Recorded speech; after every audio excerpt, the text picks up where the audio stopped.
current president. When she was vice president, it was like better. It was cordial. She visited him several times. She consulted with him and due courtesy, but that really hasn't happened except when her son died, when the family thing. Yeah, but beyond that, nothing else. Is it concerning? I listened to the interview this morning, which I think was a very brilliant, a very good interview. Julius, every personality, every individual, every leader have their own style. I still remember the days of President Taylor, Mr. Von Taylor, since President Doe killed the Toba people, so they were not around to work with him, so they left the country. A few of them that were around, like Madam Salif and others that he brought into his government. But President Taylor, I still remember him working with the likes of Bacchus Matthew, Milton T.I.J., Roosevelt Johnson, Alaji Kroma, people that were once adversaries, and they had a very bitter past. I remember President Salif appointing the major opposition leader in the country, George Weah, as peace ambassador. I remember President Salif appointing Nathaniel McGill, chairman of the CDC, as assistant minister of internal affairs. And like Senator Konneh was just saying, he was one of those in the middle trying to, man fences. To the extent where I still believe President Salih was instrumental in my removal or forced resignation as Speaker. She was able to bridge that gap within 3-4 years. That at the end of that very term, I was one of those supporting her. Even though you were convinced that she was I'm still convinced. Even though I'm still convinced that she was a supernatural hand. Yes. But she was still able to bridge that gap, and I got to support her for her second term. President Weah came on board, and like former Vice President said this morning, there were over 3-4 ministers from the Unity Party-led government. Even the running mate to one of the first appointments, Senator Nokwe, who went at the airport, the running mate. President Boyka may have his own style of leadership. Some leaders don't forgive easily. So once you and them cross a path, just know that that's a lifetime path. I don't know if that's how President Boyka is, but I hope that as the father of... You see, President Boyka is in a unique position. He's not just the president. Now, President Weah, because of maybe his age and experience and everything, we all saw him as president. And by president, it's expected that you'll be seen as father of the nation, but will you be actually received as one? Now, in the case of President Boyka in his 80s, he's not just seen as president. He's seen first as a Baptist deacon, so which means man of God, I would believe. Then he's seen as a former president. We was nation. A pastor too, though. Self-proclaimed, President Boyka is an ordained Baptist deacon, so that's the difference, I don't know if President Weah ever, as they call, ordained as a pastor. I don't know. I don't think he was. But President Boyka, the age, he was appointed as ambassador before he became vice president. Then the religious side of it, and then the presidency. So it's expected that amidst all our differences, the Zogos, the criminals, the politicians, the political rivals, he will embrace everyone for the forward march of the country. And every time this kind of question comes, I reference the President pro tem, Yomi Kanga Lawrence. I mean, Senator Konneh in the Senate will tell you that today, for 3 years now, almost 3 years, we don't have rivalry in the Senate because she has embraced everyone. She has Nathaniel McGill as her political advisor. She holds consultation. She has a personal relationship with all of the senators. I hope and I pray that President Boyka wouldn't wait for 2028, 2029 to man some of this relationship. As father of the nation, I think he should reach out to people. And he and former Vice President Taylor don't just have political linkage. They have trouble. Deep there, I think her father is from Lofa, her mother, I think from Lofa, one of her parents, from Lofa. She calls him uncle. When she became vice president, I still remember that famous picture where she visited him and went down traditionally. He held her back while she was vice president. I know there were a few times where she visited him, same with President Weah, did with President Barker. To the contrary, President Berger has not done that. Maybe he's waiting for time. Maybe he's still busy with the workings of the state, of forming the government. I don't know. But I hope that he will be able to do that. It's very important for our young democracy. Okay. Senator AMARA Konneh, let's go to the workings of the Public Accounts Committee, a very significant committee in the fight against corruption. And that's why whenever people talk about the fight against corruption, they will bring it to the laps of the legislature. Your committee, what has been your role so far? Well, thank you for asking that. You will notice that in our first year, we were very aggressive on audit reports. We completed successfully held public hearings on 12 audit reports, including the famous central bank audit report. And then just about the time we were to conclude on that, the arson happened in the House of Representatives. So the chamber became unavailable. And then they went through the leadership change in the HOR, which took some time. And we operate at the level of the Joint Committee, on audit reports. So, but we've managed to conclude the process for that. The big issue there was whether the GAC had statutory authority to audit the central bank that was supposed to be an independent institution. That bordered around both constitutional and legal matters. So our lawyers in the Senate and the House of Representatives have resolved that. The reports have been endorsed to include the central bank audit in our reports to the president with recommendations based on the severity of the Auditor General's opinion. What we are doing now is reviewing the recently released audit reports by the Auditor General, the revenue transitory account, the big discrepancy there, the raw fee highway audit reports, so many other reports, I think about 20 or more. Just today, we concluded a meeting at the level of the PAC leadership to start sending letters out tomorrow to institutions for the hearing. We are doing some of the hearings here in Monrovia. We're going to do some in the counties where we have audit reports for. For example, Bond Technical College has a serious audit report with, with some financial issues. Nimba County, the way the county fund was managed, we want to do the hearing there, as well as Grand Bassa County. So that means you want to decentralize the hearings. Precisely. We want to decentralize the hearings, the ones that have to do with big national issues like the revenue accounts that the commercial banks were holding and the GAC fund to be really bad. We want to hold those here. And the ones that have to do with money and, that were spent in counties but were allegedly abused, we want to hold those hearings in those counties so that people can participate in that.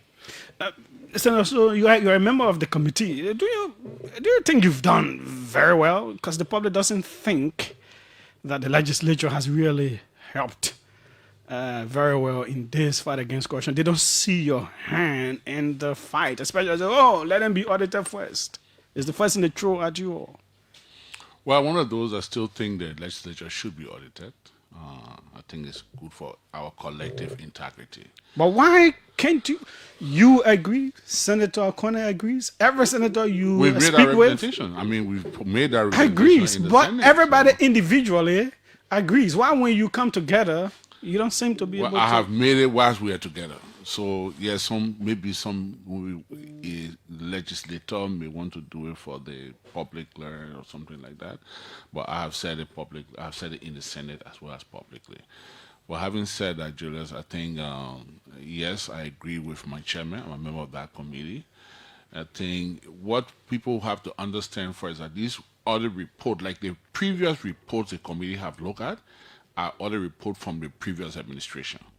There have been some conflict in the execution of those reports. There have been times where the Public Accounts Committee have been sidelined and reports go directly through executive action, which is, of course, against the law.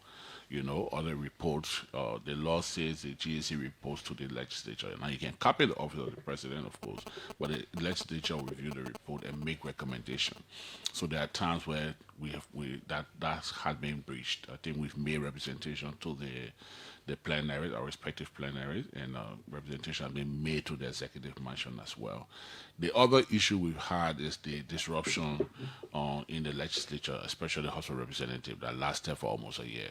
The other committees are joint committee, so because we have concurrent jurisdiction, we don't want the Senate having one hearing and then pass a verdict or motion on it, and then the House have diverse views about it. So we've gotten together as one committee to work together, and once one House is disrupted, it affects the other. So that has slowed down our work.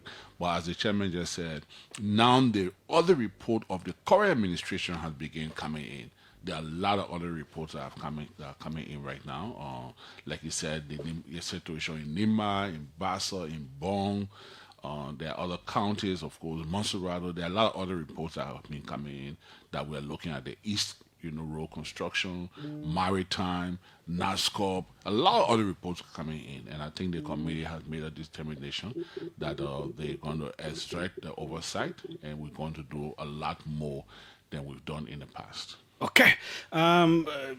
Senator Konneh, you're from a very rural county, heavily underdeveloped. Some of the critiques thrown at you specifically, and Senator Snowe, is that you come from these underdeveloped counties, but people see you as being morning people, wealthy, and they try to match you, your lifestyle, what you have with the county, how it looks. The other time, Senator Snow's vehicle got, and I will come to him on that and all of that. And I think you're not doing enough. You're not doing much to solve the people's issues, but you rather ride on it to make your lives better. What do you say to that? Well, perception is different from reality. And I understand, the point you just made. I think the biggest misunderstanding here is the way our people see lawmakers. I think it would take time for them to really understand our role in governance, which is lawmaking, oversight, appropriation powers, and so on and so forth. We are not silent in terms of advocating for what our people deserve. We just left a public hearing on education, on volunteer teachers. Right now, we left it in session to come here after we asked our questions. The Ministry of Education brought their report. We scrutinized the report, each county. That's our job, to make sure that our people are getting the basic services that the government is supposed to give them. A few weeks ago, we did the same exercise with the Ministry of Health on the health sector.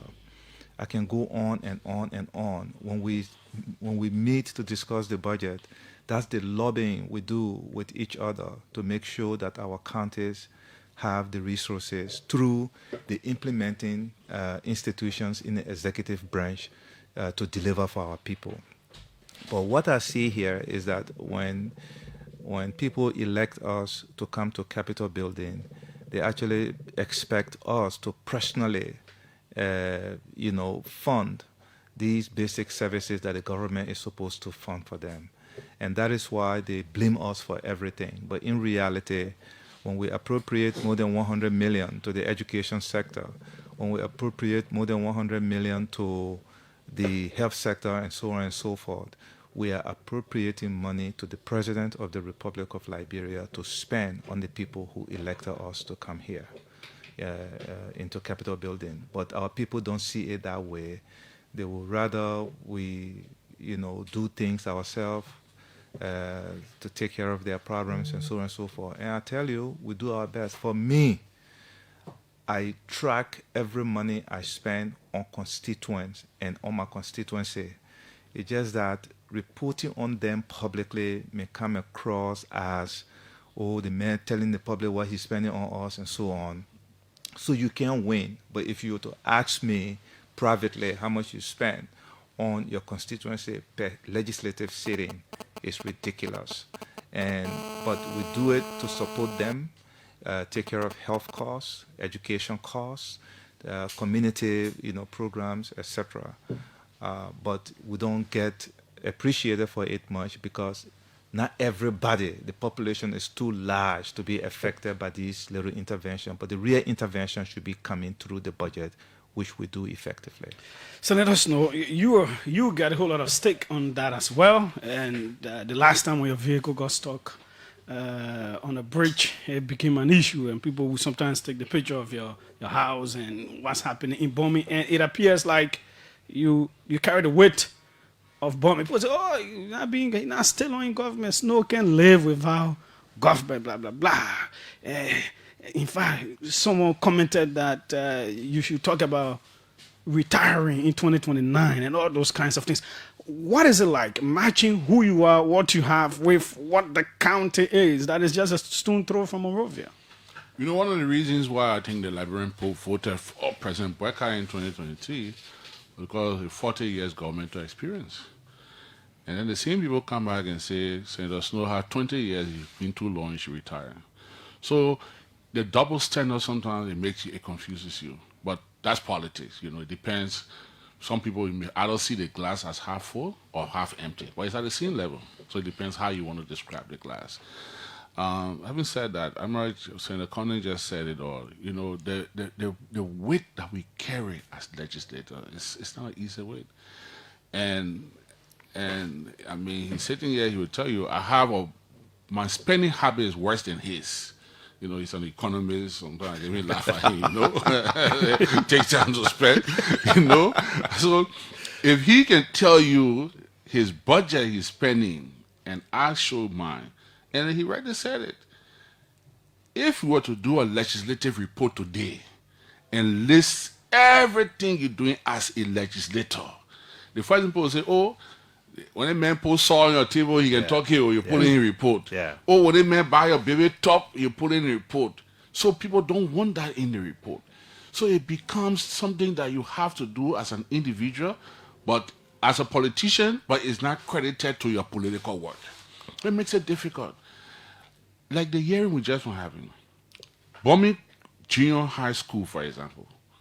The roof got destroyed from the storm last rainy season, not this rainy season, last rainy season. So the entire junior high school had to move in the auditorium of C.H. Dewey High School. Every time we as legislators, whether it's Senator Tyler, Senator Snow, Representative Van, whoever goes to the county in Tottenham, we are bombarded by the students and the instructors that the school is being de-roofed and we're doing nothing about it.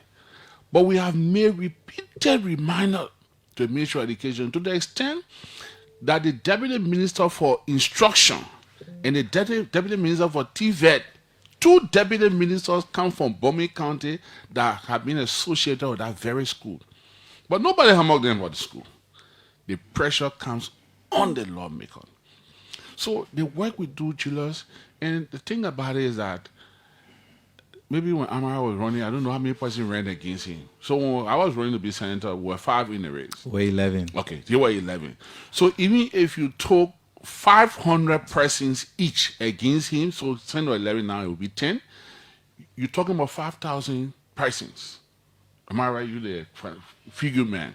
So if there were 10 persons, he made it 11, 10 persons, and if 10 of them got 500 supporters each, you'll be talking about 5,000. So you're just talking about 5,000 opposition already. Because some people, once you win them, Don't worry about working with them. They will keep you as opposition forever.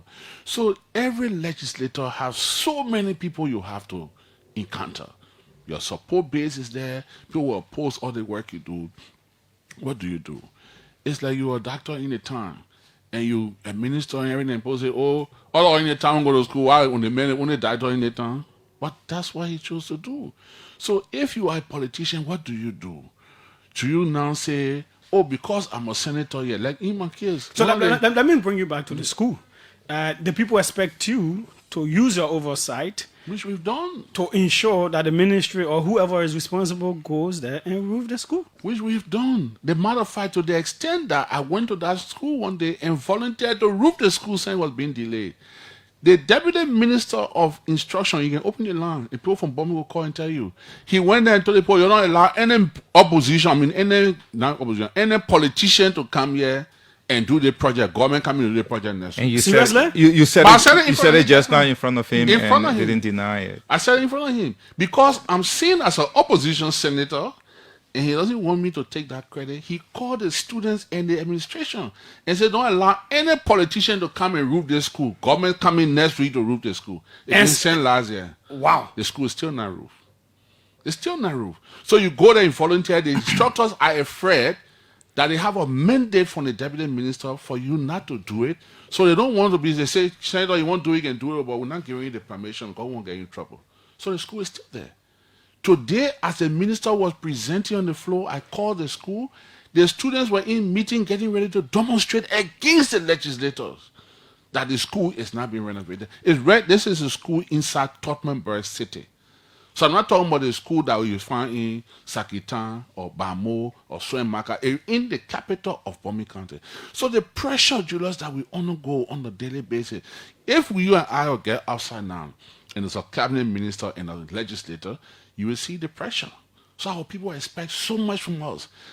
Our system of government has changed to the extent where expectation of the lawmaker, nobody here, including you, won't believe they'll still believe today that lawmaker are making 15,000 now. But you open the line and say, oh, you're making 15,000 now. Granted, it was 15,000, which is not true. It's about half of that amount that we make. But people believe that salary of yours belongs to the people.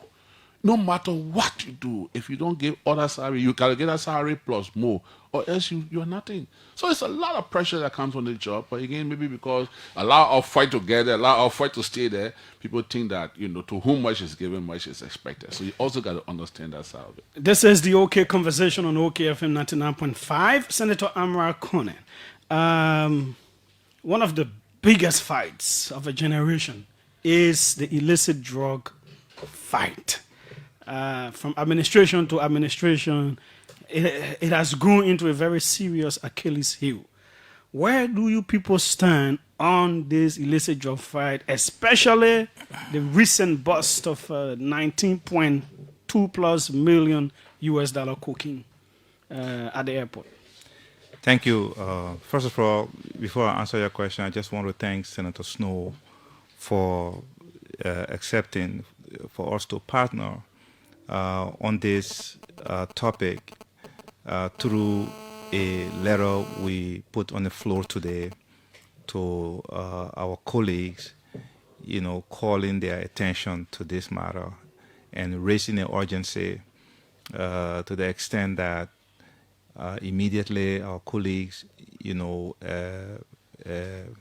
motion that we should have a debate. The debate was spirited under the able leadership of our pro temp, this dynamic pro temp. And then at the end of the debate, clearly it was clear that this was beyond partisan politics. This is a national crisis that we need to tackle together. And the floor agreed to summon the Joint Security Task Force tomorrow at 11 o'clock to answer questions that have arisen, in relation to this issue. The drug crisis is a national crisis. It was a big campaign issue in 2023.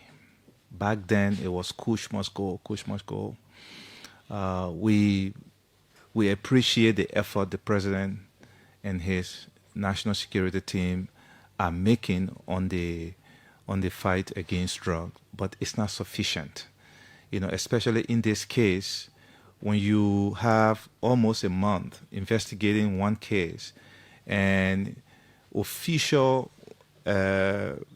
video footage, documents, and so on and so forth are leaked through the media and social media commentators, then you begin to wonder who is doing the leaks. When the legislature has not been fully briefed, everything we know is from what we see in the public domain. The two of us are on the security committee. We've been demanding in our chat room briefing from the security team. They came once, and they just told us about persons of interest, the same public information they put out. But outside of that briefing, you begin to see official, not unofficial leaks to the media and so on. So you were talking about oversight just now, the way our people view us. This is what we were elected to do, to help the president govern the country better. In the event we see something going wrong in the executive branch, because they are the implementing arm of our government, then we provide oversight. We intervene in a way that we can get things moving. So today, our letter was well received by our colleagues. Tomorrow, we encourage everyone to follow the conversation tomorrow. And hopefully by the end of this week, we should get to the bottom of this matter. But this matter is something that the Liberian people are watching. They watch us. They watch the LDEA when they make the announcement. They are watching all the leaks.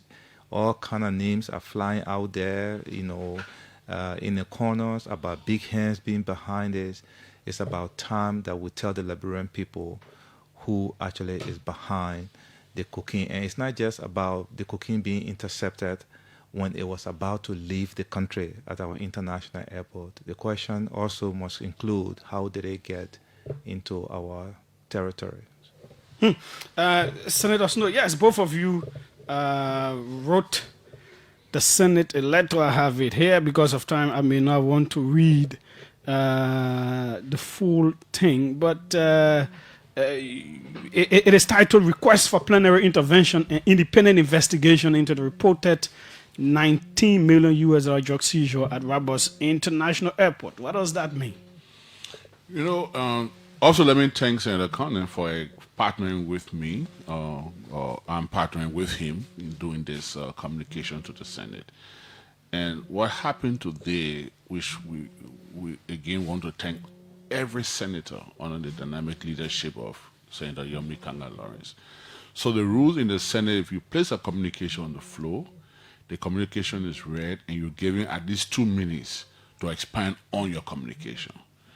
Today, because of the importance of that subject that Senator Konneh and I raised, the Senate rule was suspended, and that letter was open for general debate, where every senator took part. We even had LEC. LEC was to make a formal presentation today about the national growth in the country. Yeah. We had to put LEC up for tomorrow with the security team just for the Senate to deliberate on that issue. So the entire Senate, Senator Dillon spoke so passionately. As you know, he has a rehab center. Senator AMARA Konneh spoke of all of us, including me, who have family members of our families who've been affected by drugs and all of that.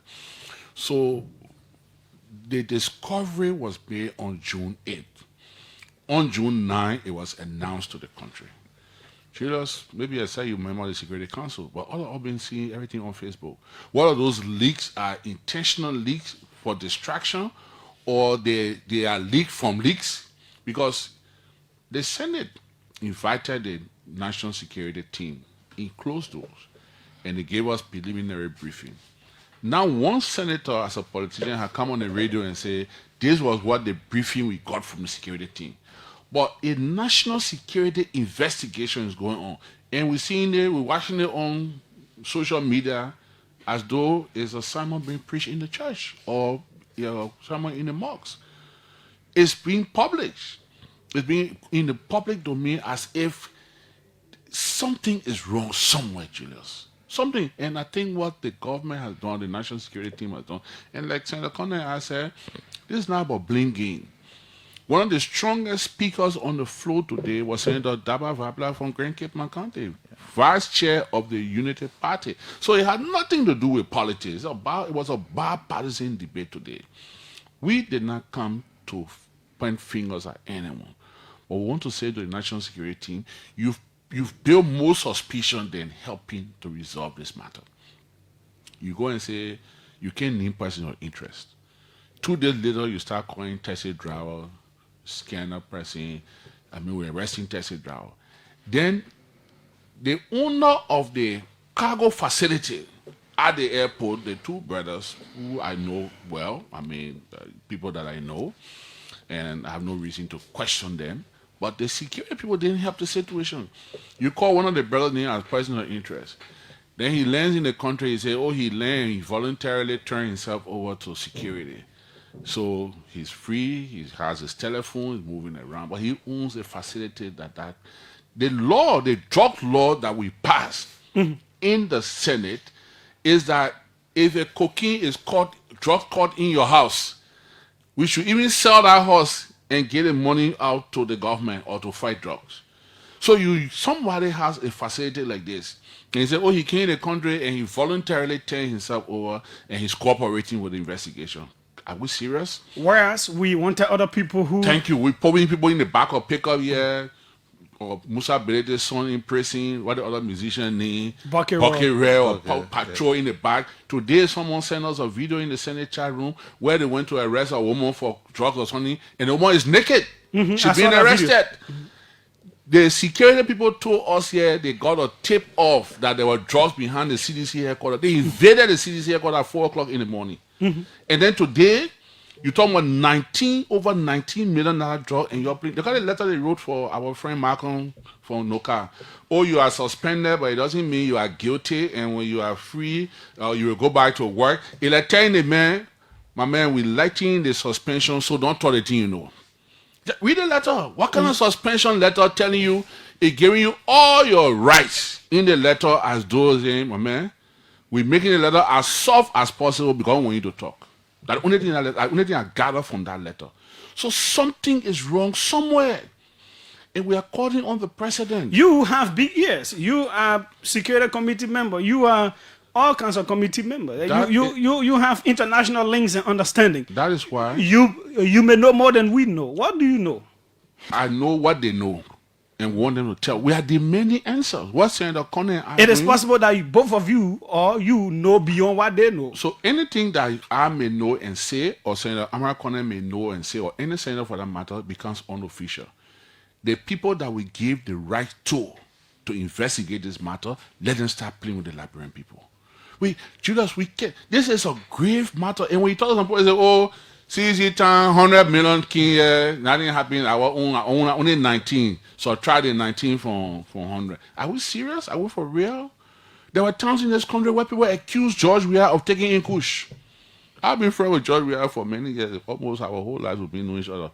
He may have all his bad habits, but I know him to be taking in drugs. But because he was the president and the bus stops there, and people did not see him doing much in combating drugs, it was placed at his doorstep. So President Baka is in his 80s. Nobody will, even me, I can be the worst opposition here, AMARA, anybody. And the end always want to believe that President Baka will be involved in drugs. But the way the national security has handled it, if they come tomorrow now and arrest 10 ordinary Liberians, nobody will believe it. You say there was money deposited at the bank. And you can get off CCTV footage or who deposited the money or the bank slip and arrest the person. You say the address from where the drugs came from is a building on 20th Street. We know who occupied that office. Members of the first family are occupying offices in that building. And the building has not been declared a national security or threat or area of interest. It's a free area. Nothing has happened there. You go to the airport, you say we'll come and catch a taxi driver. Also, it came from that building before it went to the man's house. I don't know where it came from, but on the document, it got that building, 20th Street building there. I think there was an interview by one of the radio stations or where they went to that building. Okay? So the main house is straight a free place. Nothing has happened there. So either the security people know something that they're building up a case to come down with this shark in the country, which we appreciate, but they must say so. We are demanding answers. Our people are asking us questions. As lawmakers, we represent you, Julius. You represent everyone in the street, represent everyone listening to it. And if Senator Konneh, I don't have answer, who do we expect to have answer? So what we are doing today, and we are not, if anybody, and let me say this before I turn over to you or Senator Konneh, or you are conducting the interview. If anybody in the security apparatus or anywhere in this country think that this drug case is going to be business as usual, oh, they will talk about it for 1 week or 10 days, we die, 30% they should stop joking. We will not leave. For the fact that the Senate is convening in plenary session tomorrow to cite the entire security, including the National Security Advisor and everybody, there are two things tomorrow. The drug issue and LDC will come and make a presentation tomorrow to the Liberians. Only two things tomorrow. On the North Session Day, it tells you how serious we are about this matter. So anybody dreaming that is business as usual, after 10 days, you're not here again. You know, that somebody call you on your show, Jenna, and they say, when Fast Check Top or what the former minister say, all the radio stations, they ain't play, only you play. They won't hear, you won't play, you will hear it, but we're not leaving. Senator Konneh, before we move on from this stuff, what is the scale of it in your county, the drug abuse? It's disturbing. It never used to be like that? Yeah, the drug issue is no longer an urban issue or a city issue. It is very much a Liberian issue now, rural communities and so on and so forth. Look, think about it this way. Those are places historically that the people would not even want to smell anything like that around. Like, it was a taboo. Not anymore. Not anymore. So the people who are doing this, you know, are spoiling our children across the country. And the thing about drugs is that once you get addicted to it, you will do anything to get it. Mm-hmm. And that creates the demand. And once the drug dealer knows that there's a demand, after they get you hooked, they will always find a way to supply you. So it's a moral economics thing that we are fighting here, which is very difficult. But in this particular case, the president gave a statement on at the onset of this investigation. He was very strong. He said they will go after anybody. Well, Mr. President, 1 month later, nobody has been arrested. I think it's about time for you to hold your security team accountable. Julius, let me just say this on this subject. We have been unable, when I say we, as a country, we have been unable to solve crimes in this country. I recall during President Weah's time, several killings happened here.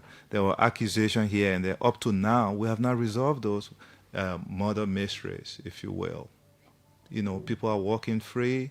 The dead is gone, and nobody cares anymore. The drug is a national crisis because it's affecting every family, including my family, Senator Snow's family. I'm sure including the families of some of you in this room. Sometimes it's shameful we don't talk about them. Mm-hmm. So until we can say, look, enough, and begin to discuss our lived experiences relating to this drug issue, it will be difficult for us to come together as a country to hold those who are, who we are paying, to do this work for us. We're just talking about the way people view us lawmakers. We are not just conveyor belts to be spending money here and there, but this is also part of our duty to raise the issues that the other branches are struggling with, to try to find answers. This is beyond partisan politics. This is a national crisis, and I think the legislature has a role to play here to help the executive implement its prosecutorial powers that are given to them under our Constitution. And like Senator Snowe said, this is just the beginning. The unity I saw today in plenary, the passionate voices that, sounded today after our letter was read gives me hope. Gives me hope that this is not going to be one of those issues where we just talk about it and it dies the next day. I think the entire Senate is vested in this, and the Liberian people will see good results soon. From one illicit to another illicit, Senator Snow, illicit mining, illegal mining, taking place all over the country. I guess, I don't know where bombing stands on that, but I know counties like Bapolu are quite. I understand there's a gold deposit somewhere in Bombay. Everybody's going there. Yeah. But so it is like that whole western region is just rich. But they're very poor. Yes. It is. The matter of fact, before B Mountain really came out, there was a gold company in somewhere called in Sakita in Bombing County or Intergen. I mean, they were taking gold all year like crazy. So all that whole region, Cape Town, Bombing, Bapolu. I mean, Bapolu has a huge deposit, of course. But in other areas, Riverside, Sino, Grand Creek, River G. So Liberia is rich. We just need to do the right thing, I think. But that task force is welcoming. What I like about the task force, Julius, maybe that most people haven't caught, there are three names in the task force that I've pointed out that are hungry to make a difference, hungry to prove themselves worthy of the responsibility. So, for example, our good friend Abi Kroma, who was at the DA, he fell off with his honorment. He got dismissed or replaced by the president. Then Ashford P. I mean, most of us around know Ashford P. from Madam Sharif days. He strongly supported President Boykai re-election along with Jay Kabakoli. Since the government took over, he has been pretty much left out. Nothing has happened for him. He's now reappointed. I'm sure he's going to fight to redeem, whatever doubt or whatever delay his appointment. And most importantly, Tano Kesali. Most of you may not know Tano Kesali, but Tano Kesali was that security guy that was assigned to President Boykai when he was in the opposition as former vice president. It was that security guy who, when the president was speaking on inauguration day and was falling, the guy who got him from the back and called the two security to come. Was it the one who was it dismissed or suspended? Thank you. Yeah. So in the first few months of the presidency, he got into trouble with the president. He was suspended. So for all this period, over almost 2 years, he'd been without job. I mean, things have been very tough for him. So he had been given a new lease. And he's a very, very honest, very hardworking person. Someone I knew. He used to be assigned during the Taylor days with Money Captain. Then he was assigned to the late Judy Bryant. Matter of fact, he was the person who took Judy Bryant when Judy Bryant died. He was the only person with Judy Bryant that even took the body to Stracker. Very trustworthy person. And so those three, I know the other people, but just those three that have been given a new lease will do everything possible to prove themselves worthy of the responsibility. The issue of illegal mining in Liberia, Julius, is very grave. There are allegations that come at the doorsteps of some of you lawmakers that some of you are sponsors of these companies or have some kind of affiliation. Not necessarily you or both of you here. I don't know, but I've heard these things in the different counties that some of you may have links. Lawmakers. If you ever heard about a lawmaker that can cut palm nut and make palm oil and sell it, count me in it. Lawmakers that are in the mineral business, not in it. And I'm sure AMARA is not into it as well. Maybe he's my friend, so I know some of the things he do. Not the social side. You don't know about his social side. No, he's a good guy. Just easy. But one day I went with there was an ECOWAS team in town on the fight against drugs. And the then Minister of Youth and Sports, the Councillor Kobanga, was very, very cooperative with that committee, with that delegation. He took us around and took us all the way to Bensonville, where they're building that youth center, all the way back there. And we stood at one of the project sites. Then he showed me a mountain with all the yellow machines there. He said, Senator, you see what there? Almost all the machines there, so your colleagues and so lawmakers are doing this thing here. He calls on names which I'm not going to call. but it broke my heart. They are doing mining there. Serious, very much rather serious mining. And I know of, some people that are mining around the country. I don't know if it's wrong. I don't know if there's any law that prohibits it, but I think we must do it right. So that the country proper- benefits. Yeah, the country And not just benefits. individuals. So someone like Ibrahim Koman, Colonel Koman, I've known him many years. Police, AFL chief of staff, a friend, private security owner. We have a long history. Someone I like, I respect. He's hardworking. Again, Ashford P, very proactive man. Then Tano, the same thing. Tano is sub, but very trustworthy. I believe that if they are given the proper support, they will deliver. Now, Senator Konneh, there is an issue here with some of us in the public. There are statutory agencies who should be doing these things. The Ministry of Mines and Energy, there is police, there is all these people who are supposed to play these roles. Why do we always need task forces to do things that people are being paid to do? Then why should we keep those people there if they cannot perform their functions and we have to set up task force and bring in other people? The most sensible answer to that is incompetence. I know people don't like us to use that word in Liberia, but if statutory agencies are unable to discharge their duties and we have to get these informal sort of arrangements to tackle that problem, then we have a serious issue.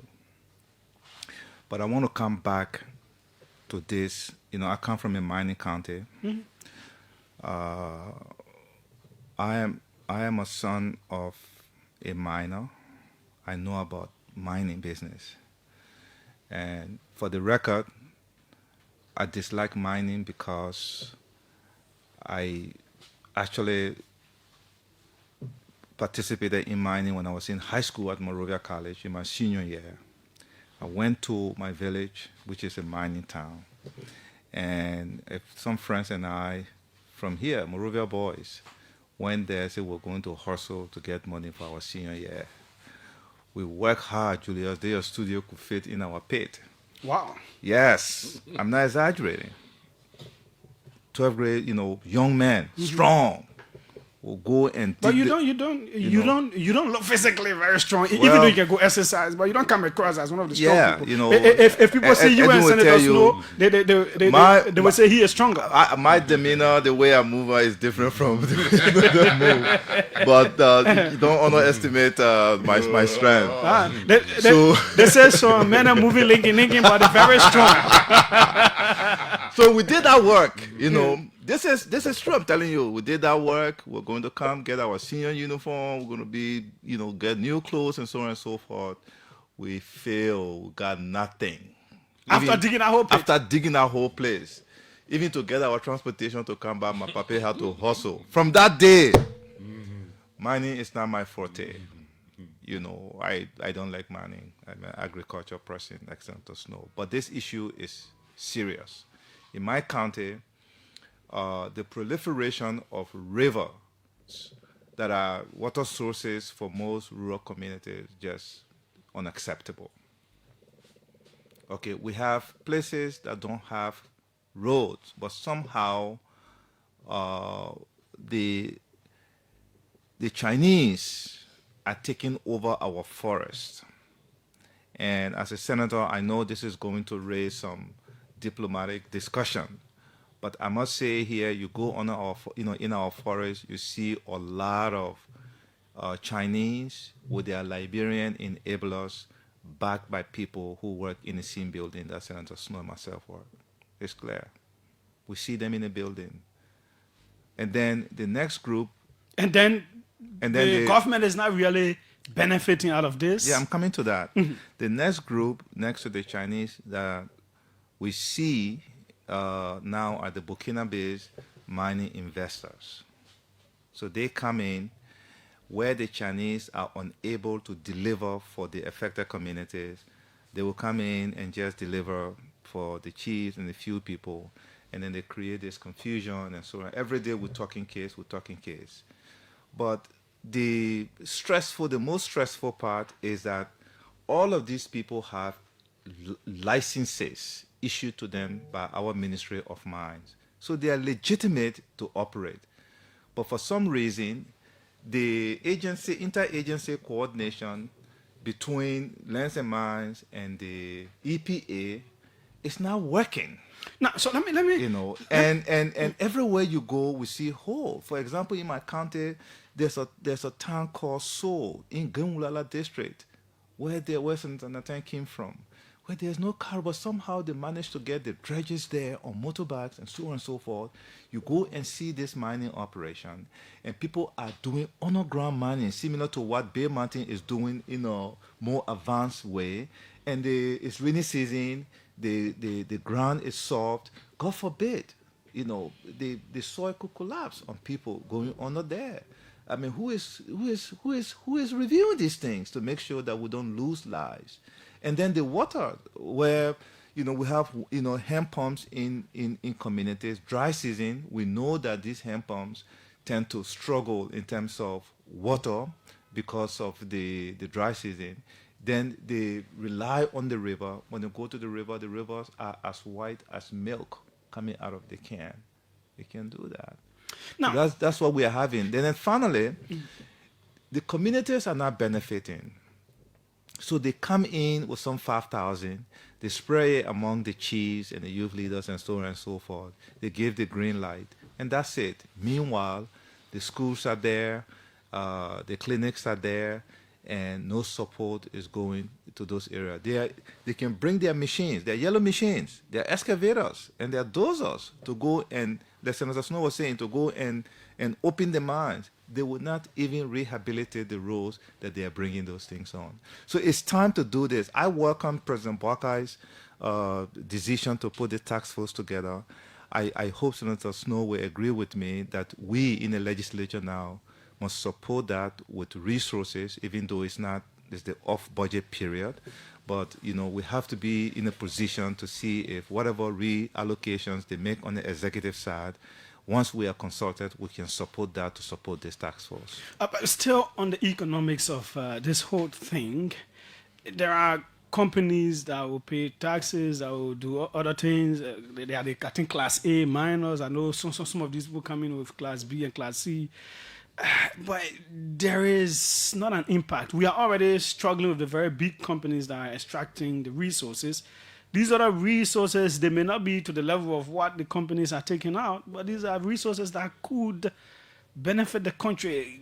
Do you think there needs to be some kind of conversation, some kind of review of everything that is happening with our resources in the country as others are doing, so that no matter who goes where, we are benefiting better than we currently are? I do. I believe that conversation is long overdue. Our chairman of the mining committee, Senator Simeon Taylor of Grand Cape More County, I know he and I have spoken about looking at our mining law and see if they require additional amendments to strengthen them to do that. But we have so many laws on the books in Liberia. Our problem has always been implementing the laws, and that power rests with the executive branch. I have to mention here that the Minister of Mines, Minister Tingwa, is very responsive. We're not happy with what's happening in the sector in our counties, but I have to say that he's responsive, plus his deputy Hines, I think deputy for operation or something. Yeah, he's the one responsible for money. They are very responsive. I have communicated with them on many occasions to get updates when there were suspicious mining activities happening, and they will provide me with the right information. In fact, the minister went to my county, and it was after his visit, which was public information, that he went to cabinet and proposed a task force to curtail, to deal with this illicit mining. So we appreciate that.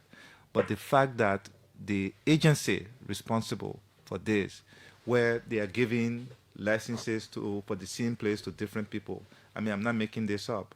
So we have a situation in my county where Class A license was given to Investor A, and then Investor B came, they gave Class B license to Investor B in the mining area of investor A that has Class A license. And both are dealing with the community. The community takes out with Class B guy because he's dishing out more money to the community. Next thing you know, we have a crisis. So we as lawmakers, my senior senator and I had to convene a meeting with the paramount chief, the youth, and so on and so forth. We marched to the Ministry of Mines, and we realized that the Ministry of Mines made a mistake by issuing the 2 licenses. Now, besides the environmental consequences, besides the lack of support to support institutions in these communities, we're also talking about conflict, potential conflict among citizens because of the way we are issuing these licenses, and we're not scrutinizing these investors. So this is a serious problem, and I hope that Mr. Krumah, I want to congratulate him and the rest of the team on that task force. I hope they will put their egos one side and come together to protect our country's interests, and they can count on our support in the Senate to achieve that. This is the OK Conversation on OKFM 99.5. 2 senators, Snowe and Konneh, here with us, talking some of the very important issues affecting the country. Before we go to electoral reform, where we will spend some time too, TIA agreement has been before the legislature. Where do you all stand on it? What do you? Because I am told by some people who understand these things that it is another place the country was benefiting some money, but a very confusing thing happening there in that sector. Senator Snowe. So just before TIA, like we close on the mining issue, a few days ago, the former Minister of Mines was on a talk show, Spoon TV, and he informed the Liberian people that there was mining license issue in Lofa in a river, the Makwana River. Makwana River. Yeah. And that's why the Guineans where they are today. We again have decided that the Senate will either invite the minister to give us additional information or verify that information, because if that's some of the reasons why today we're having crisis, or not, if I won't say crisis, but we're having something like an invasion, the Guineans coming on our side of the border, is grave. So if like the ministry mistakenly, in AMARA's words and the Konneh's word, mistakenly gave 2 licenses in the same location, the same area to 2 companies, if there was a license given in that river that have caused some of the confusions today, we need to know who the license was given to. We can't like in the drugs case where we can't find personal interest, we can not find personal interest to who the license was given to go mine in the river that apparently went on the Guinean side, and now they're I think we know the name of the company that was mining sand. We know the owner of the company. Now, Minister P didn't say sand. He spoke English on the radio. He said mining license was given to a company to go and mine in the river. It's a serious thing, Julius. We can't keep sweeping things under the carpet. Look, NPO says you retire being government long. I know that sometimes there's a tendency of suppressing some news. When the news comes out, you want to do, then you overnight you say, let's kill it. You gotta kill the story before you go to bed. We gotta do that, we gotta do that. We can't continue to kill all the stories. But the other story hasn't died. The story is still living. Really? The women pay on? The one pay story got too many sectors. So it got too many layers. Yeah, too many layers. So the other layer, same we're talking about mining business. Let's bring the other layer or 2. Who issued the license? If it is true. If it is Correct. True. If it is true, who issues the license? Almost plunged 2 countries to war. That almost plunged 2 countries to war. There's conflict today. We all the world trying to bury it, say, oh, things at the border normal, nothing happening. But we all know the truth is, and sometimes truth telling. Just give me 1 minute on this. Yesterday there was a little debate in the Senate chat room. I mean, I don't diverse things in our chat room, but it's a general thing. And we're looking at the flood situation in Ghana.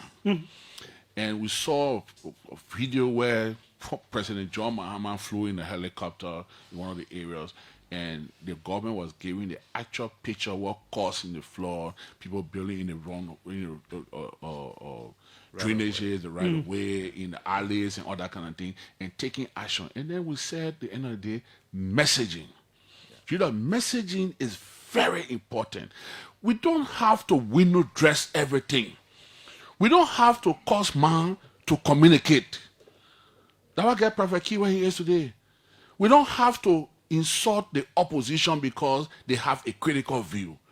Sometimes messaging, let's just tell the truth. Look, there was a mistake. People did this. It has caused us this. We are going to correct this. And if there are big hands behind it, if there are people that have superpower or favor and whatnot, take the necessary action so that the country will begin to gain confidence in the system. We need to do this. So again, the issue of money, I hope the AB Command, I want to join Senator Konneh, we congratulate him.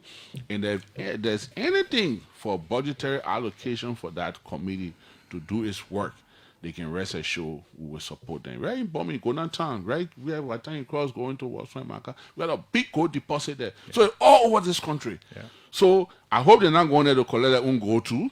Once they go in there to fight it, we give them the support to fight it. Because it is They very should, they should possible. not be like the. It's very tempting. Yeah, the not be like drugs. the Yeah, drug it's tax just force. Let them go there and fight it Yeah. and report it. Yes. You know, they shouldn't go there. When we start hearing now, oh, they came here, they arrested our goal, but they didn't report the goal, like what happened to the drug issue, then we'll all turn our back. But for now, we think the composition looks good. We welcome it. We give them the support, whatever vote that is required of my colleague and I here that he has committed, and that commitment flows over to me as well. We get the necessary support to do the job. Yeah, TIA. TIA.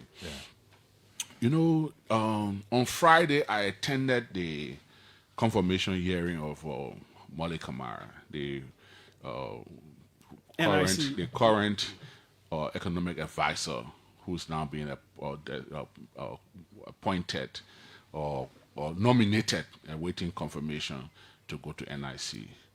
And I think there's not somebody I've known. I don't know. I know of him. I haven't really interacted with him. So Friday was one of my first time really interacting with him. And he came across as well knowledgeable and very fair about what he wants, what he intends to do, especially when we talk about creating a middle class in Liberia, working with Liberian companies. Those are some of the questions that I asked him. And he really impressed me. And one of the questions was on the TIA. And he chose not to answer my question on that. You know, he answered all the other questions, all the top questions. But he came to that one, he said, Senator, you know, I was only advising, I know all the details. So I've been in government long enough to know what he meant about that.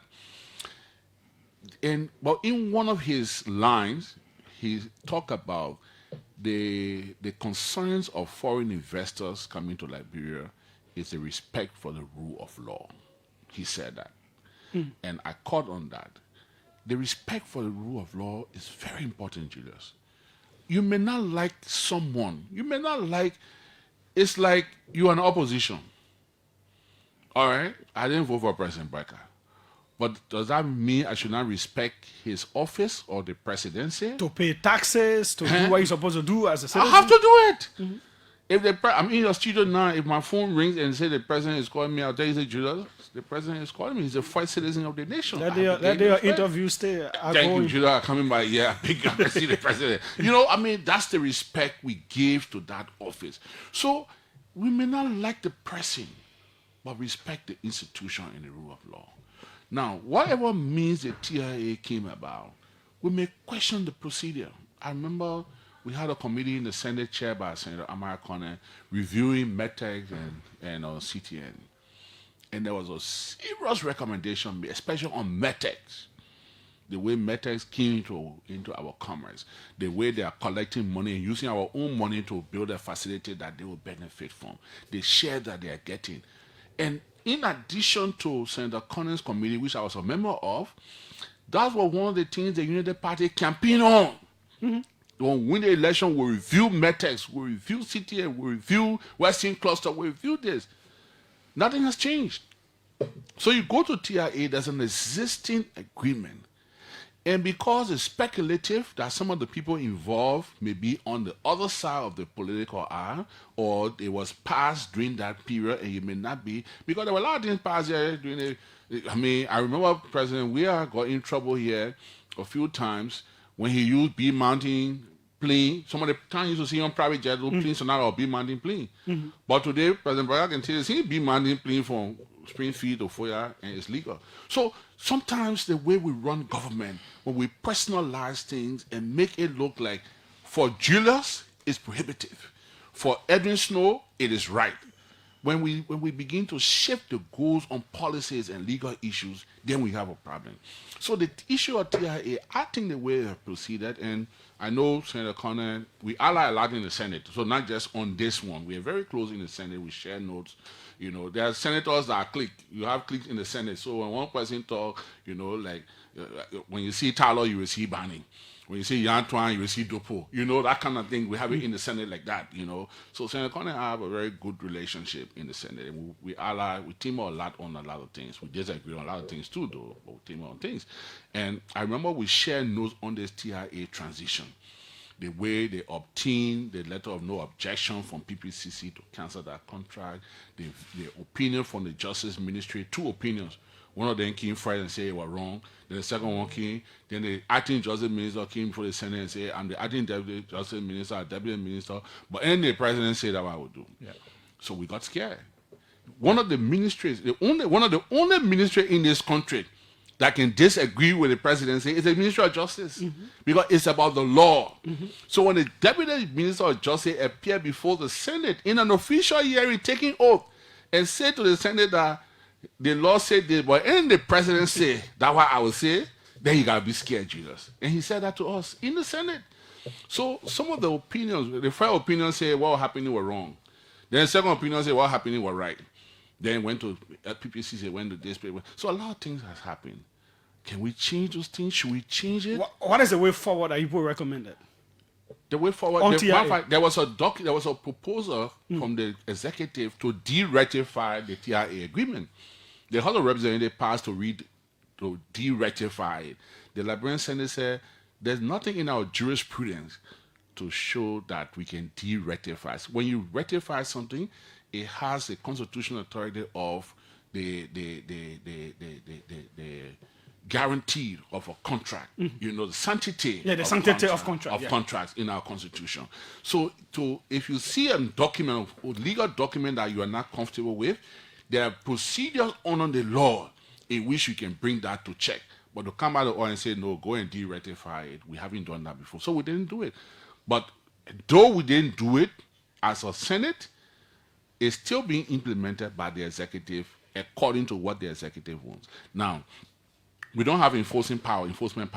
So we expect the TIA people either go to court, challenge it, do what they need to do. But we, on record, as the Liberian Senate, there's no record in our custody to show that we consented to the de-ratification of a concession that we've passed. Yeah, Senator Konneh, you have been on both sides of this. You've been at the executive, you were finance minister, you played around all of these contract things and blah, blah, blah. You had to give up.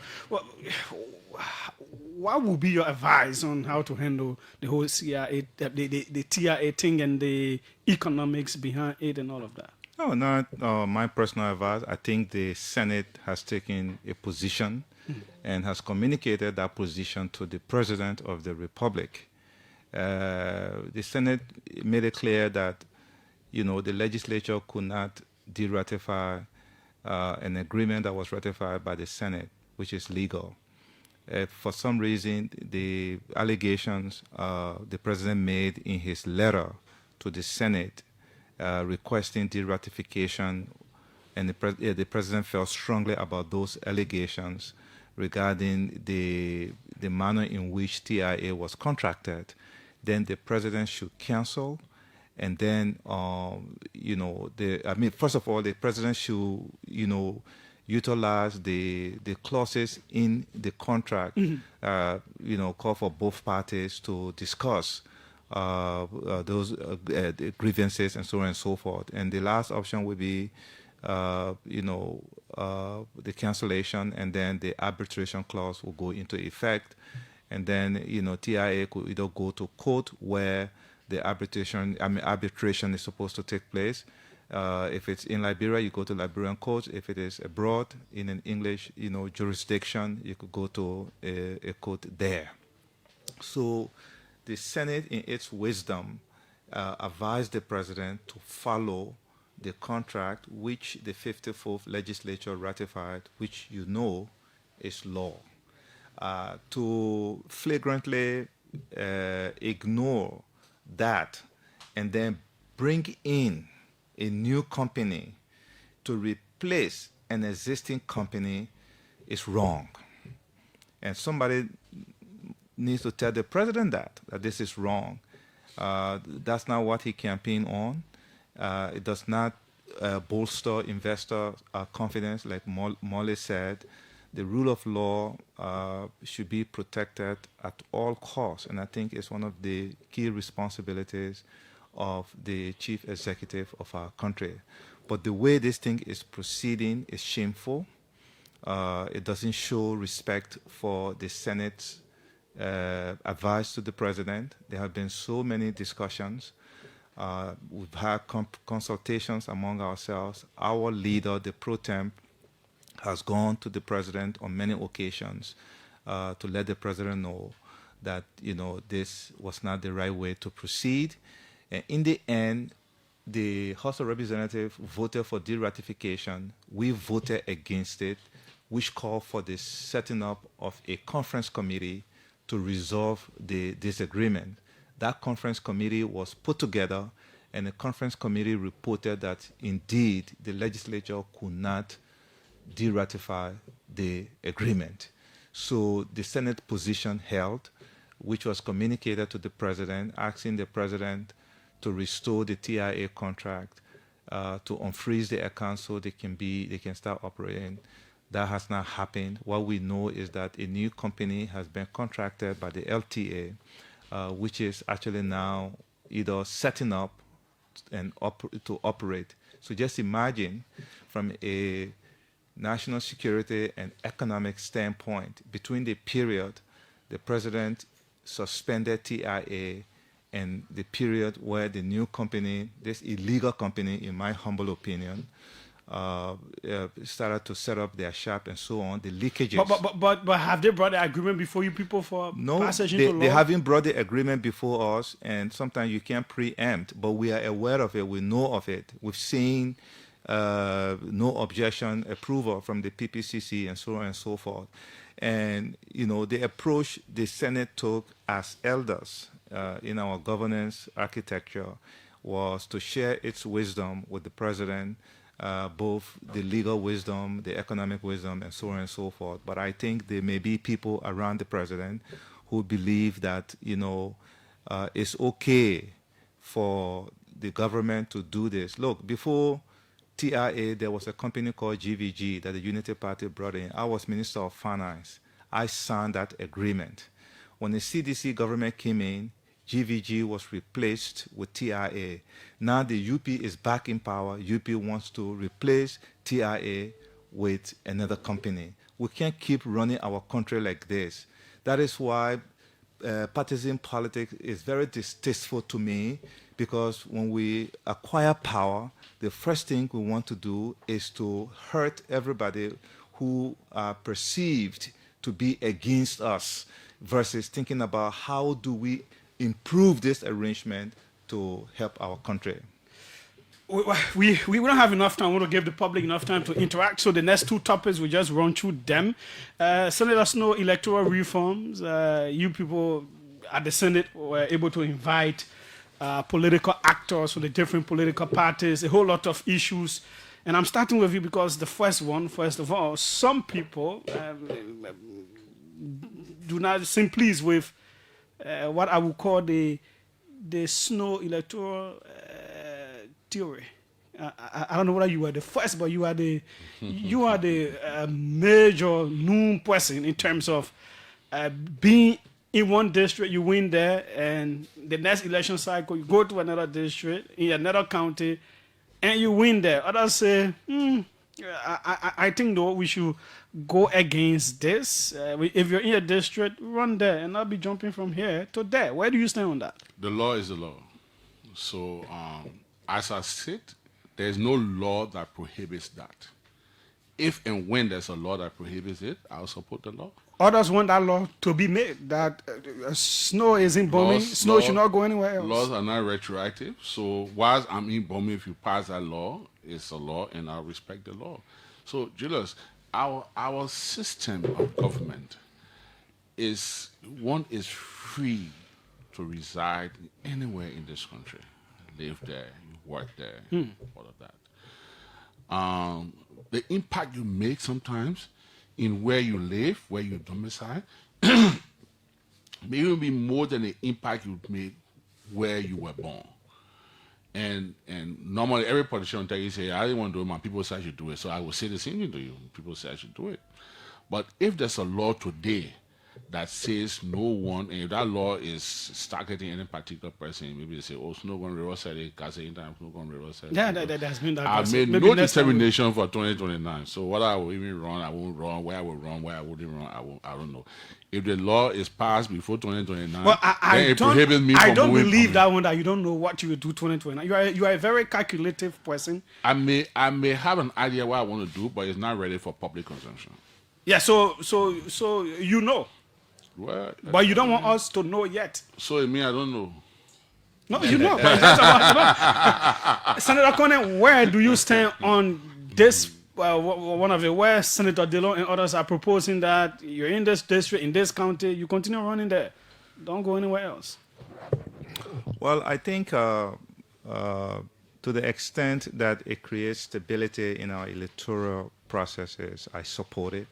But I'm not a lawyer. I hope we can look at the constitutionality of that, where we restrict people from, from participating in electoral politics by closing the door to them.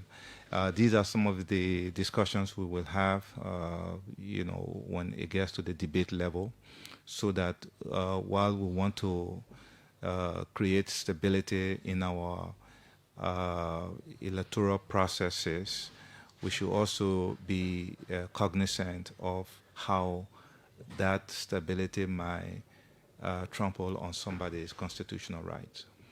And number two, increasing of the fees. Where do you stand on that? Do you agree on that? To be honest with you, I sometimes I raise my eyebrows when I see the number of presidential candidates on the ballot in a country like this, but also the Constitution does not restrict that. Again, that's a constitutional issue, in my opinion. If increasing the fee is going to help to minimize the number of candidates in our races, to the extent that it gave us better outcomes, more quality candidates and so on and so forth, then it makes sense.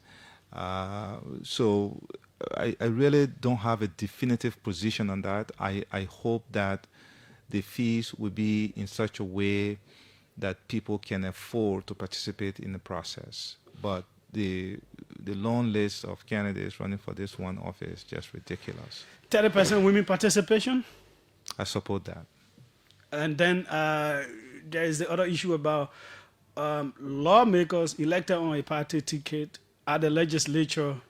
When you switch over to another party, that seat should be declared vacant for. No, that's wrong. People have the choice to associate. If I associated with you during the campaign and I go into governance and I disagree with you and disassociate, I think that's part of freedom of association in our Constitution. We shouldn't touch that. Diaspora voting. I support that. I think our comparator countries are doing it. In the age of technology, it would be difficult for people to manipulate that. I think we should encourage diaspora voting. It's long overdue.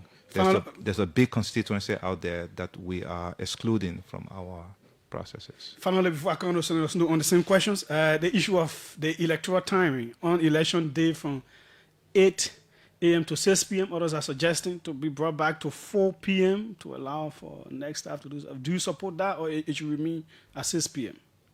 I think the 6 p.m. is fine. We have to look at the geography of our country and the difficulties of voters reaching to the polls. I think the 6 p.m. has worked. We've had election results in. If we really work hard, we can have all the results in, by 6 a.m. the next day. I think we've proven that. Senator Snow, 30% women participation.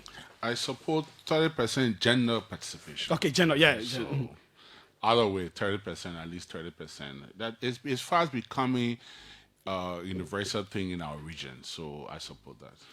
Yeah. Increasing of the fees for the different. I would take it positions. this way. I've said it jokingly, but which in very serious term. I mean, you want a job that's going to give you at least $7,500 a month. So if you're elected as a representative or senator, you're there for 6 years or 9 years. So at least pay a little more or that equivalent 1 month salary or 6 years. So I support it. I think we should.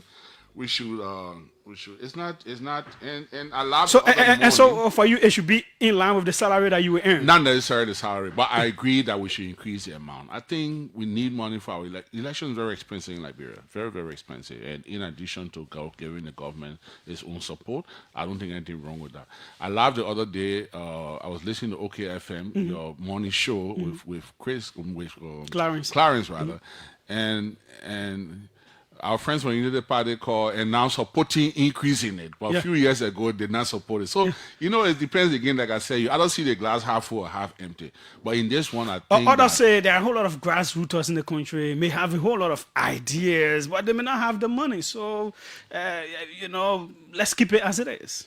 Well, we can also do that, but I don't think it's going to cause us any harm if we were to increase it, especially Senator Konneh say for the presidency.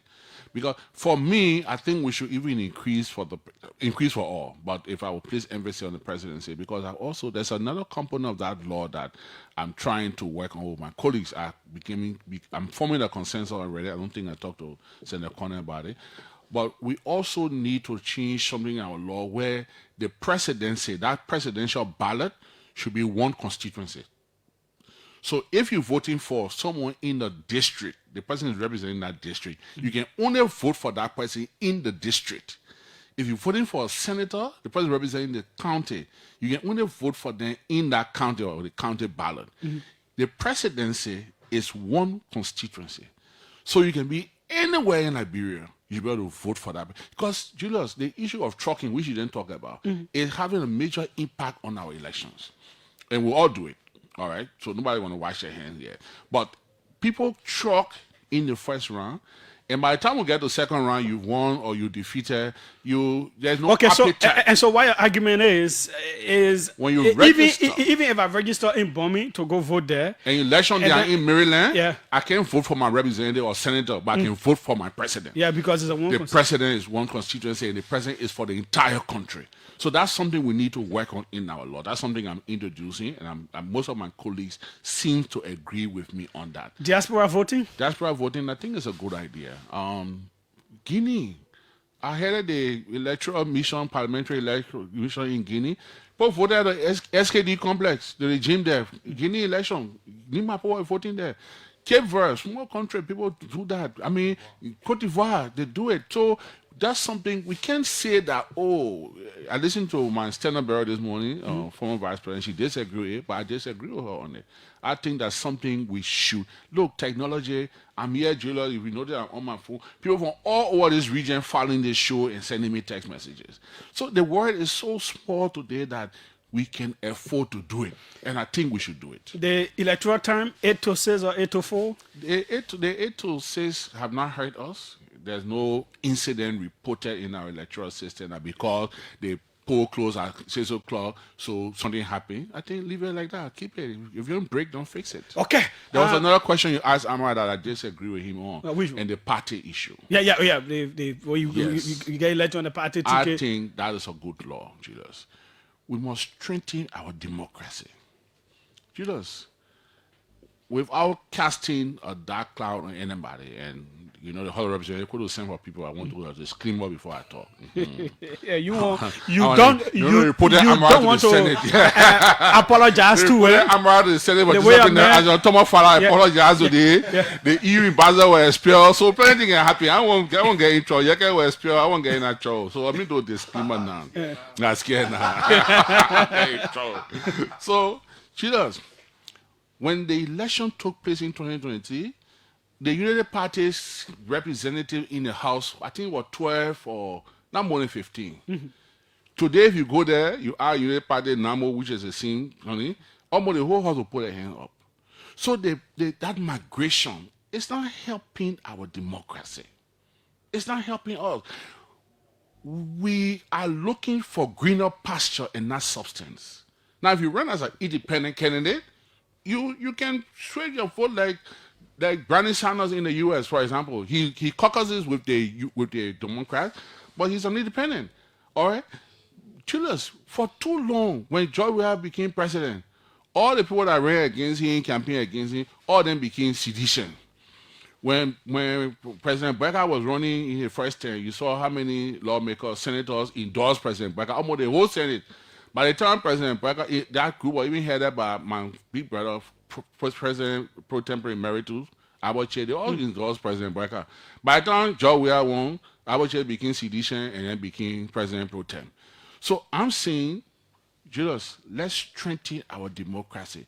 You want to run as an independent, then you're free to do what AMARA say you can do. Okay. If you run on a party's platform and you are the candidate of that party, it's happening in Sierra Leone. It happened in Ghana. If you run on the party, you carry the flag of the party, and you win the election, and the next morning you decide because the president from the party and can get more from the party, or when the Capitol building burn in the party, they will take me from the indictment or something like that, so I will switch to the party, then you must lose the seat. Okay, now My friend and I disagree on this. Yeah. And that's healthy. I just don't think that we should legislate. What we want moral politics to strengthen our political institutions. When you try to legislate morality, then you run into the issue of deception and so on and so forth, black market politics. What we want is politics in the human interest. Yeah, but And sometimes you want to be able to direct the course we're of the talking about democratic drug country. issue. Why you think people are hiding to bring cocaine and all of that, prostitution, people hiding, they see police, they run away and all of that because we try to legislate these things, because it's a moral hazard. In my view, if we try to do that in our politics, we will be causing more harm. I think when people come to your party, you should ask them for their conviction in the party ideology. We should focus on developing ideologies versus that.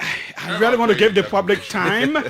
I want to give the public time, but I may ask Senator Konneh this because he was one of those invited to the CDC program. I wish we had more time to deal with that. Boy. There's a whole lot of things there. Yes.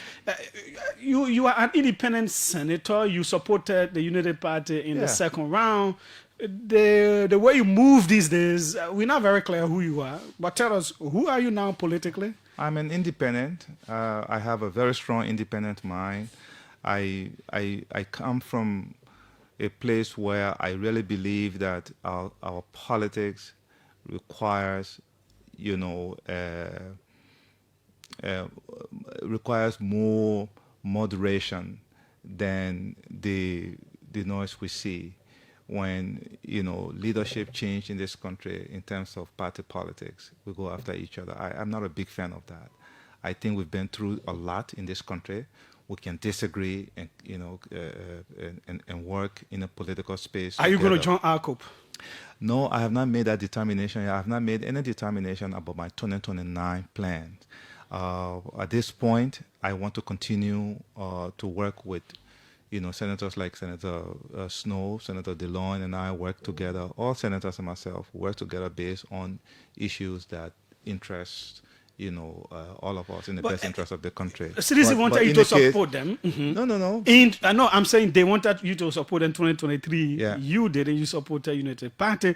But they seem to still be very friendly. They seem to really still like you. Because we have a history together. When I was in the executive branch, like Senator Snowe said earlier, I was that bridge. I was that shock absorber, a bridge to the opposition community.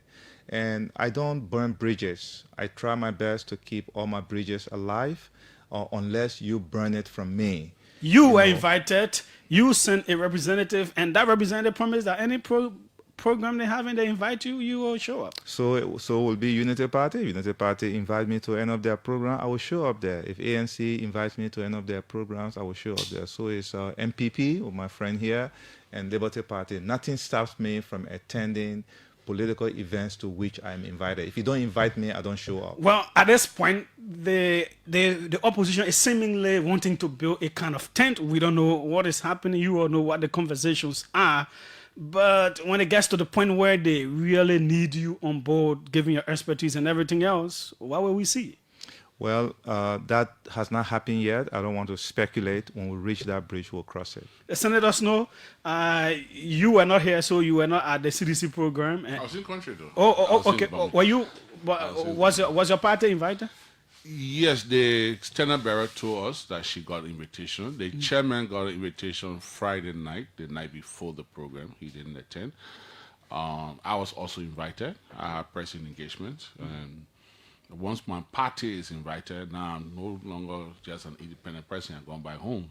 So if my party is invited and there's a decision on the party to attend, I will attend. I mean, whichever party, whether it's United Party, whether it's CDC, it's ANC, like Senator Konneh just said, the MPP is an independent political party. So wherever we're invited, if there's a decision of the party, matter of fact, on Saturday we have one of our biggest executive committee meeting where we bring our party back together. And moving forward, if there's a decision of the party to take action, we'll take that action. So, but let me tell you one secret of me and AMARA before you go on your line, if you will go there. In 2017, AMARA I went to see him, invited him to my house, and he took 3 hours. Should I tell a secret? I mean, everybody knows. 3 hours convincing me to support the CDC.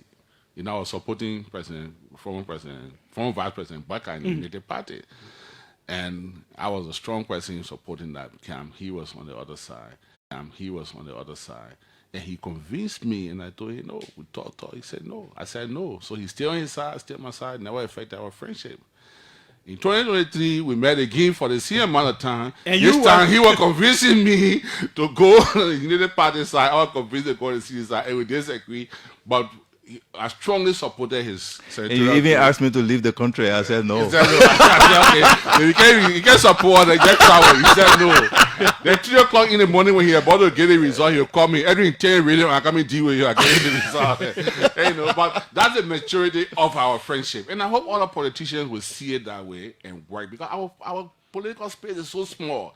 Do you think, former president, we will run again, or they are experimenting something for this big 10 that they're talking about? Well, I don't know if he's going to run or not. I know his party have said it. I know he have said it. But, life has its own, predictions. So I believe he's going to run. If he runs, fine. If he doesn't run, fine. Well, but we need a better life. One day, I think we'll have to plan to bring you up plus Senator Dillon and let's talk politics. Senator Dillon wanted to be with us today. Yeah. So, unfortunately. And let's talk politics. The politics now. You gotta get 3 hours there. Yeah. I can give you for the whole thing. Let's talk the politics. 777-700-995, 555-995-995. What a conversation with the two senators here. Welcome, and let's hear you.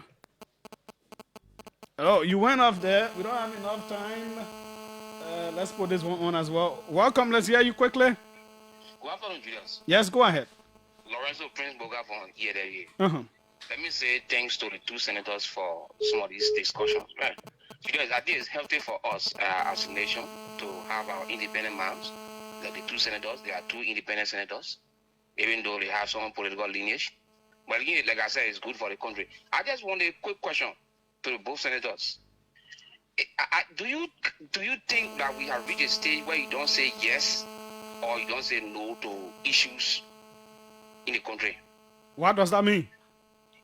Well, if both ways, well, political issue, you can support government or you can go the opposition way. That's the issue. The issue is whether you can say yes. Do you think we have reached a stage where you can say yes? That is when you on the opposition side or you on the party side. Okay, thanks so kindly. Let's take former Superintendent Brown Tate. Welcome, sir. Yeah, thank you so much. Let me thank Senator Stowe and Senator Konneh. You know, Dr. Sawyer said something last day. He said, politics is to be talking to each other, not to shout at each other. And I think they exhibited that on your show. But the one thing Senator Stowe just said, if I was close to him, I was going to back him.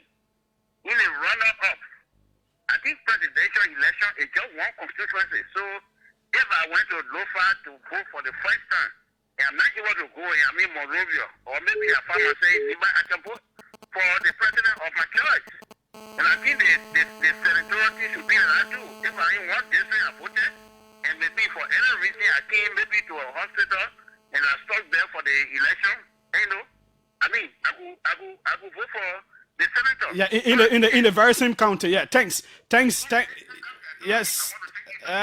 Thanks so kindly. Let's go overseas. Welcome. Let's hear you. This was the journalist Cyrus Maggie.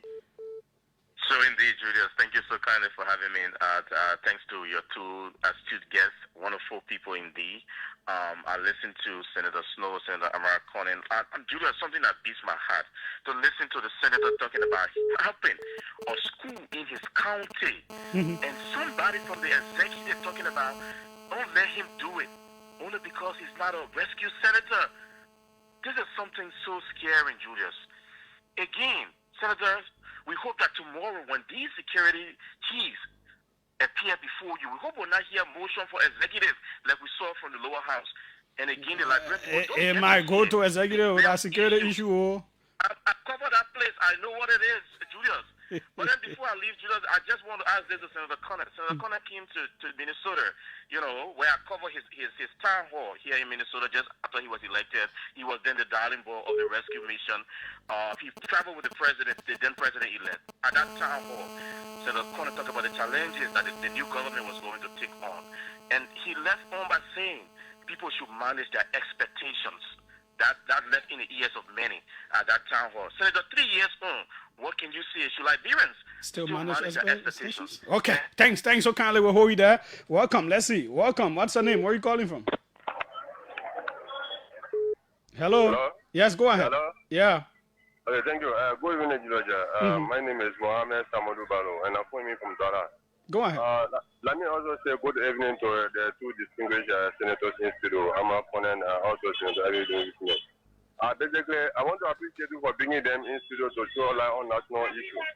And also, again, I want to appreciate again them for giving voice to the voices, or most of the voices that are really crying for justice, and also crying on behalf of the Liberian people in terms of the justice, right? So I have a question for Senator AMARA Konneh. Whether you have any regret of voting for this government, because if you sensing his voice, you sensing something like the appointment and other stuff. So okay, does he regret? Yes, he got that. Welcome. Let's hear you quickly. Yeah, good evening, Julia. How are you? I'm fine. Go ahead. The movement really commend the two senators in the studio. I've taken the car, they have discussed other issues like the issue of the country. And more especially the ritual issue. And for me, I want for them to put their feet on the ground. Because it did not really press it on the security to provide who brings a huge trust in our country, will continue to enter into our country.